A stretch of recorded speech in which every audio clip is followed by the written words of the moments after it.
আহারে, কাশিটা বড্ড বেড়েছে। রানীমা, খুব কি কষ্ট হচ্ছে? কি করে যে ঠান্ডা লেগে গেল জানি না। তার উপর তোদের মহারাজ আজ আবার খামবাজ রাজ্যে যাচ্ছেন। যাবার সময় তার কোনো সাহায্যেই লাগতে পারলাম না। সে আপনি আর কি করবেন বলুন? শরীরের ওপর তো কারো কোনো হাত নেই। রাজবুদ্ধি মশাইয়ের পাচন খাচ্ছেন, দেখবেন দু একদিনের মধ্যেই ঠিক সুস্থ হয়ে উঠবেন। সুস্থ হয়ে উঠলেই বাঁচি। এভাবে রোগী হয়ে সারা দিন বিছানায় পড়ে থাকা আমায় কি মানায়? কি, কেমন আছো রানী? ওই একই রকম। তোমাকে এই অবস্থায় রেখে যেতে কিছুতেই মন চাইছে না, কিন্তু কি করব বলো? অত বড় একটা আলোচনা সভায় স্বয়ং নবাব, তারপর বর্ধমানের রাজা উপস্থিত থাকবেন। আর তুমি তো জানো কিভাবে আমাদের এই বাংলাকে সোনার বাংলা তৈরি করা যায়। তাই নিয়ে অনেক পরিকল্পনা হবে। জানি তো, তাই তো বলছি, আমার জন্য কোনো চিন্তা করবেন না। ঘুরে এসে দেখবেন ঠিক সুস্থ হয়ে গেছি। সুস্থ হলেই মঙ্গল। শোনো, রাজবৈদ্যকে আমি বলে দিয়েছি সকাল বিকেল তোমাকে দেখে যাবে, কিন্তু এই অবস্থায় তোমাকে ছেড়ে যেতেও না একেবারে ইচ্ছে করছে না। ঠিক আছে, আমার জন্য এতটা উতলা না হয়ে যে কাজে যাচ্ছেন সেটা ভালো করে আসুন। তাহলে আমি আসি। হ্যাঁ, আসুন।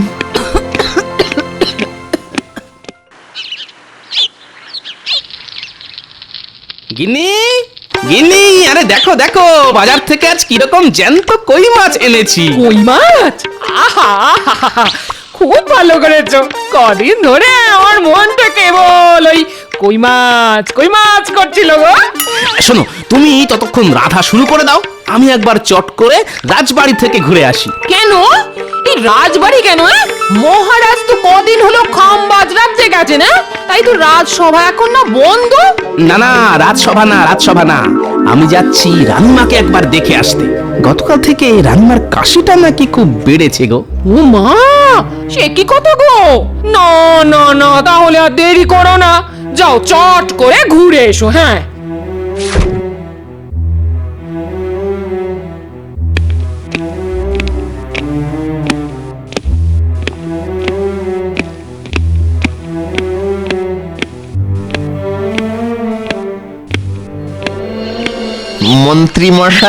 মন্ত্রী মশাই, যা বলতে এসেছিস চট করে বলে ফেলতো। মানে বলতে এসেছিলাম যে হাট একেবারেই খালি, তাই যদি গরিবের কিছু সাহায্য করতেন। এই দেখো, এমন সময় এসে চাইনি যে দেখ আমারও হাত খালি, তোরা কি যে করিস। খালি তো ভর্তি করে নিন। শুনলাম মহারাজ কদিনের জন্য খামবাজ রাজ্যে গেছেন, এই তো সুযোগ। না রে, সেটা মনে হয় এবার হবে না। মহারাজ খুব শেয়ানা হয়ে গেছে, রাজকোষের চাবি দিয়ে গেছে মহারানীর হাতে। চলে তাহলে তো দেখছি আপনার ওই বাড়া ভাতের ছাই পড়ে গেছে একেবারে, খুবই খারাপ ব্যাপার। আরে রাজবৈদ্য না, রাজবৈদ্য, আরে ও রাজবৈদ্য, বলি চললে কোথায়? রাজবাড়িতে। কেন রাজবাড়িতে কেন?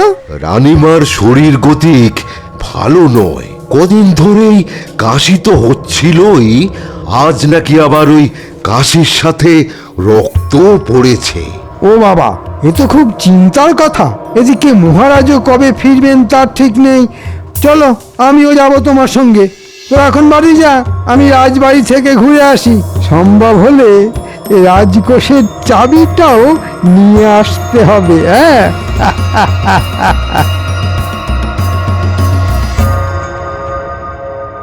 এখন কেমন আছেন রানীমা?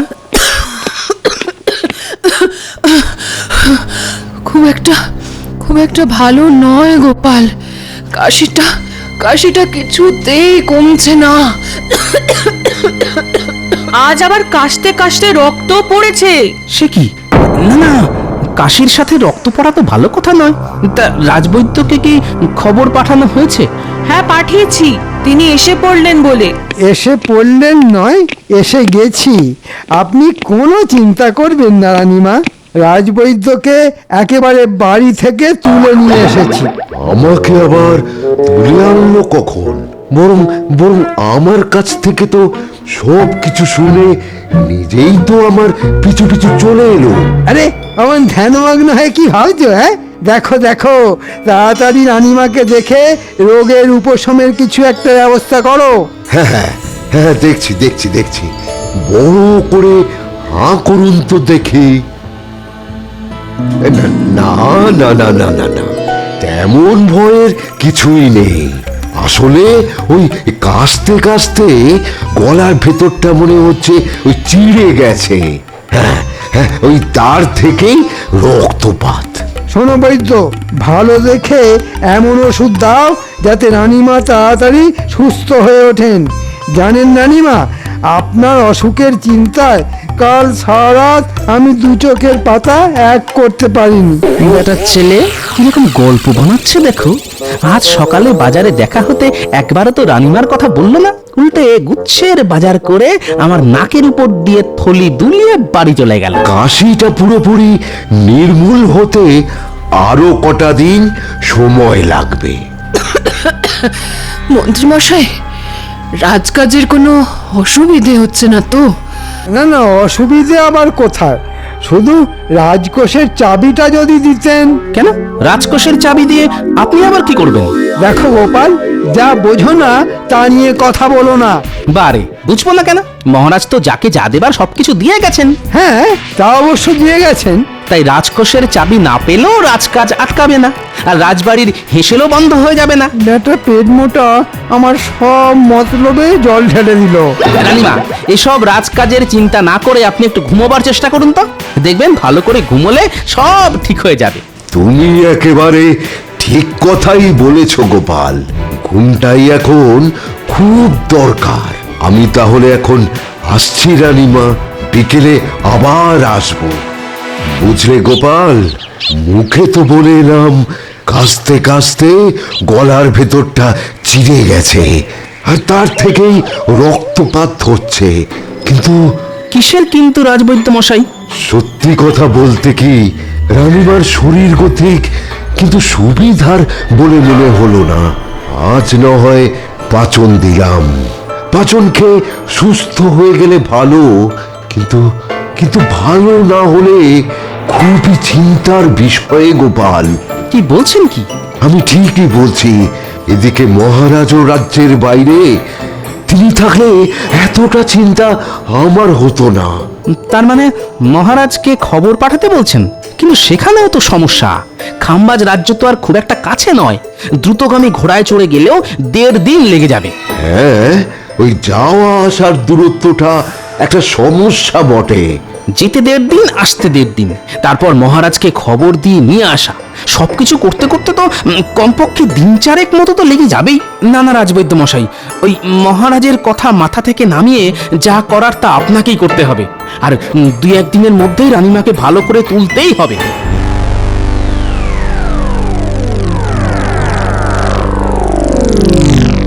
কি গো, পাতের উপর মাছ নিয়ে কি এত ভাবছো? বলি খেয়ে বলো, তেল কইটা কেমন রেঁধেছি? হ্যাঁ হ্যাঁ হ্যাঁ হ্যাঁ, এই তো খাচ্ছি।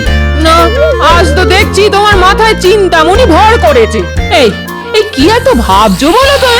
ভাবছি মানুষ দূরে কোথাও চলে গেলে বিপদে আপদে তাকে খবর পাঠাবার কোনো ব্যবস্থাই নেই আমাদের কাছে। হঠাৎ করে এই ভাবনা মাথায় এলো কেন? দেখো, রানীমার এত শরীর খারাপ, অথচ তার সব থেকে কাছের মানুষ মহারাজকে চট করে এই খবর জানানো যাচ্ছে না। অথচ আমাদের কাছে সেই রকম যদি কোনো উপায় থাকতো তাহলে কত ভালো হতো বলো তো। এক লহমায় মহারাজ জেনে যেতেন। এই দেখো দেখো, এই উপায় যখন নেই তখন তা নিয়ে 7-5 ভেবে তো কোনো লাভ নেই। হ্যাঁ, এই ওসব কথা মাথা থেকে নামিয়ে ভালো করে খাও তো খাও, এই খাও খাও। কাল একবার বিজ্ঞানীর সঙ্গে এই নিয়ে কথা বলতে হবে।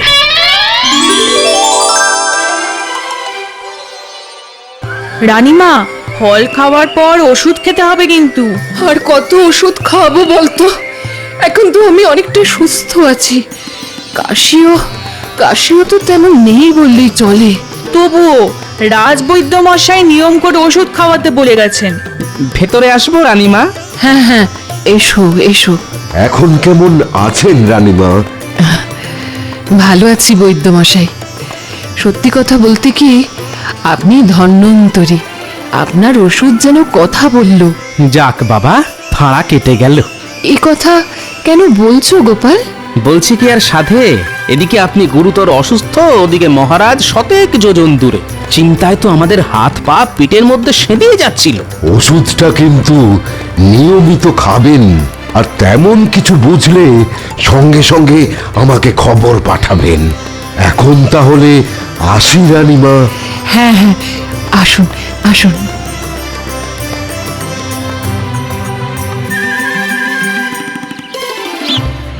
বিজ্ঞানী, বিজ্ঞানী! গোপাল ডাকছে না? বিজ্ঞানী! দাঁড়াও দাঁড়াও, আসছি। এ কি ব্যাপার, হঠাৎ না বলে না কয়ে আমার বাড়ি পথ ভুল করেছো? ভেতরে চলুন, কথা আছে। হ্যাঁ, এবার বলো কি কথা? আচ্ছা বিজ্ঞানী, ধরুন কোনো মানুষ দূরে কোথাও কাজে গেল, হ্যাঁ, সে তো যেতেই পারে। এর মধ্যে তার বাড়িতে কোনো বিপদ ঘটলো, হ্যাঁ, সে তো ঘটতেই পারে। তাহলে মানুষটা সেই খবর পাবে কি করে? হ্যাঁ, হঠাৎ এই প্রশ্ন কেন? আপনি তো জানেন রানীমার শরীর গতিক ভালো যাচ্ছিল না। হ্যাঁ, কথাটা শুনে অবধি খুব চিন্তায় আছি গোপাল। তা আজ কেমন আছেন উনি? একরকম সুস্থ হয়ে গেছেন, যাক বাবা, নিশ্চিন্ত হওয়া গেল। কিন্তু আমি যে পুরোপুরি নিশ্চিন্ত হতে পারছি না বিজ্ঞানী। কেন? ধরুন রানীমার যদি বাড়াবাড়ি হতো, তাহলে তো সেই খবর মহারাজকে পাঠাতেই 1.5 দিন লেগে যেত। তারপর মহারাজের ফিরে আসা, সেও প্রায় 1.5 দিন। খুবই ন্যায্য কথা বলেছো গোপাল। একমাত্র ঘোড়া ছাড়া আমাদের কাছে না আছে কোনো দ্রুতগামী যান, না আছে খবর পাঠানোর কোনো ব্যবস্থা। দূরত্বের কাছে আমরা সত্যিই বড় অসহায় গোপাল। বিজ্ঞানী হয়েও আপনি এ কথা বলছেন? আচ্ছা, বিজ্ঞান কি এমন কোনো যন্ত্র আবিষ্কার করতে পারে না যা দিয়ে বিপদে আপদে দূরের লোকের সঙ্গে খুব তাড়াতাড়ি যোগাযোগ করা যায়? ব্যাপারটা নিয়ে আমিও এক সময় ভাবনা চিন্তা করেছিলাম গোপাল। এক প্রান্ত থেকে অন্য প্রান্তে খবর পাঠানোর জন্য কিছু পরীক্ষা নিরীক্ষাও করেছিলাম, কিন্তু পরে আর নানান কাজের চাপে সেটা আর বেশি দূরে গইনি। হ্যাঁ, এবার সব কাজ ফেলে ওটাকে নিয়ে ভাবনা চিন্তা শুরু করে দিন। একবার যদি ওটা আবিষ্কার করতে পারেন না, তাহলে দেখবেন আপনি জগৎ বিখ্যাত হয়ে যাবেন। বলছো? ঠিক আছে ঠিক আছে, কাল থেকেই না হয় শুরু করে দেবো। কেমন? কাল নয়, আজই, আজ থেকেই শুরু করে দিন। আজ থেকে? হ্যাঁ হ্যাঁ হ্যাঁ, আজ থেকেই। ঠিক আছে, তাই হবে, তাই হবে গোপাল।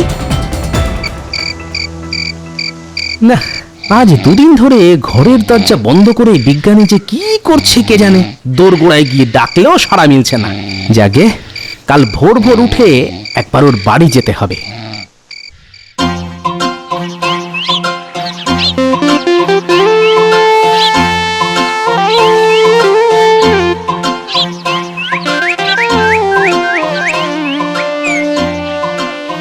এই দেখো গোপাল,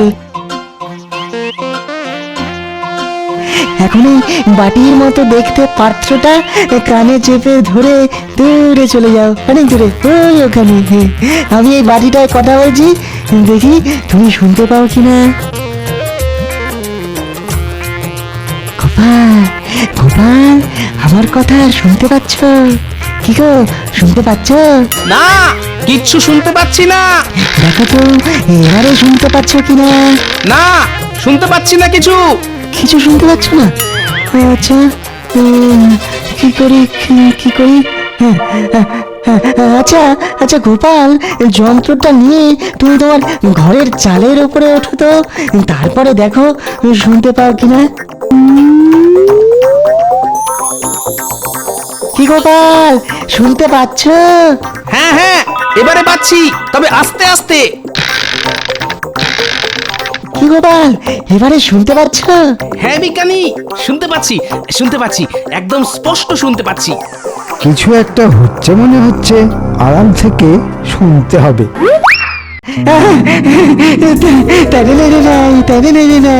তার মানে আমার আবিষ্কার ঠিক পথে এগোচ্ছে, শুধু এটাকে আরো উন্নত করে তুলতে হবে।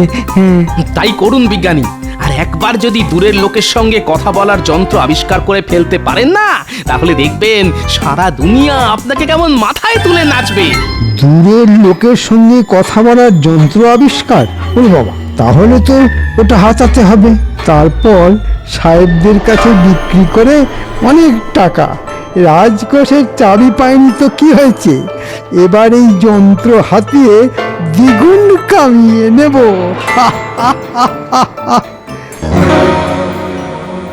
এবারে আমন জোরে মারবো না, দেখবি আমার গুলির তোরা কেউ ধরতেই পারবি না। ঠিক আছে ঠিক আছে, ওই বড় বড় কথা না বলে মেরে দেখা।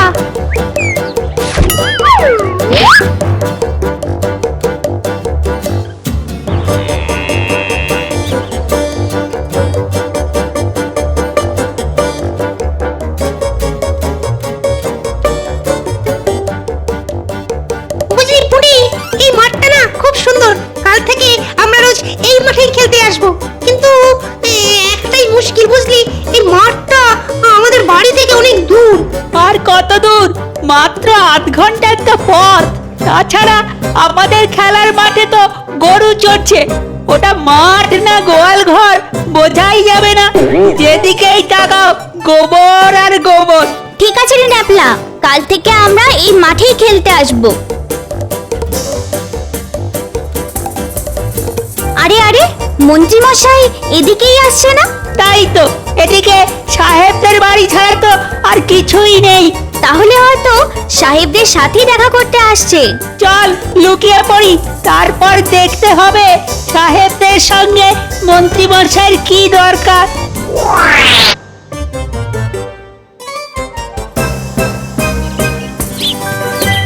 সাহেব, সাহেব, ও সাহেব, কোথায় গেলে সব? আরে মন্ত্রী, কি ব্যাপার? What happened? একটা দারুণ খবর নিয়ে এসেছি সাহেব। বলো বলো, কি খবর? আমাদের বিজ্ঞানী একটা দারুণ যন্ত্র আবিষ্কার করে ফেলেছে। হ্যাঁ গো সাহেব, দূরের লোকের সাথে কথা বলার যন্ত্র। দূরের লোকের সহিত কথা বলার যন্ত্র? How rubbish! How strange! আমরা এতদিন যা পারিলাম না, সামান্য একজন কালা আদমি তাহা করিয়া ফেলিল। না না না না না, একেবারে হইতে দেওয়া যায় না। হ্যাঁ, তা তো যাই না সাহেব, তাই আমি ওটা গোপনে তোমাদের হাতে তুলে দিতে চাই। বহুত আচ্ছা, বহুত আচ্ছা। যেমন করিয়া পারো ওই যন্ত্র আমাদের হাতে আনিয়া দাও। তা না হয় দেব, কিন্তু তার বদলে আমি কি পাবো? বলো, কি চাও তুমি? তেমন কিছু নয়, মাত্র 1000 মোহর। ঠিক আছে, তাই পাবে। আগে ওই যন্ত্রটা তো আনিয়া দাও।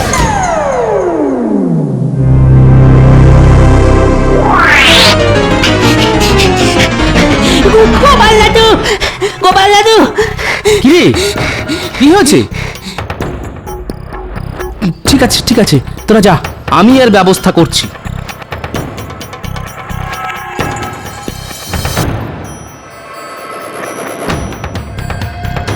বলো কি গোপাল, মন্ত্রী এত বড় একটা খারাপ কাজ করতে পারে? ও যে কি পারে আর কি পারে না সেটা একমাত্র ওই জানে, কিন্তু আমাদেরও এর একটা উপযুক্ত জবাব দিতে হবে। যন্ত্রটা লুকিয়ে ফেলতে বলছো? না না, লুকিয়ে ফেললে তো খেল খতম হয়ে যাবে। শুনুন, এমন কিছু একটা করুন যাতে বাক্সের হ্যান্ডেল ঘুরিয়ে যন্ত্র চালু করলেই দুম করে ফেটে যায়। খুব ভালো বলেছো গোপাল, এটাই হবে শটে শটাং সমাচারের। আমি বাক্সের ভেতরে বারুদ ভরে রাখবো। তাহলে বুঝতে পারলি তো কি করতে হবে? জলের মতো বুঝে গেছি। ওই বিজ্ঞানীর হাত পা বাঁধবো আর যন্ত্রটা হাতিয়ে এনে আপনাকে দেব। হ্যাঁ, কিন্তু কিন্তু এত সব করার জন্য আমরা কি পাবো? হ্যাঁ, আমরা কাজের আগেই পাওনা গন্ডার কথা না আমার ভালো লাগে না। আগে কাজ করে এনে দেখা, তারপর তোদের পুষিয়ে দেব।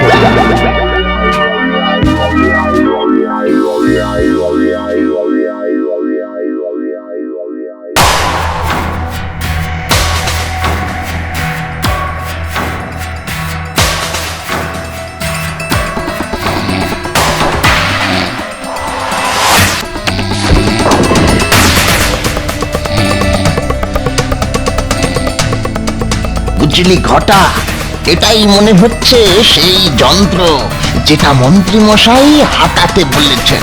তাহলে তাহলে চল ওই যন্ত্রটা নিয়ে পালাই। হ্যাঁ,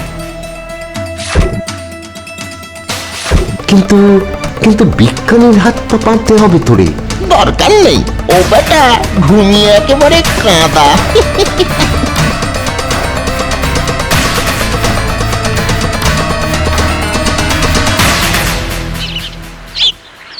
দুটো বাটির একটাতে মুখ লাগিয়ে একজন কথা বললেই অন্যজন অপর বাটিতে কান লাগিয়ে সেই কথা শুনতে পাবে।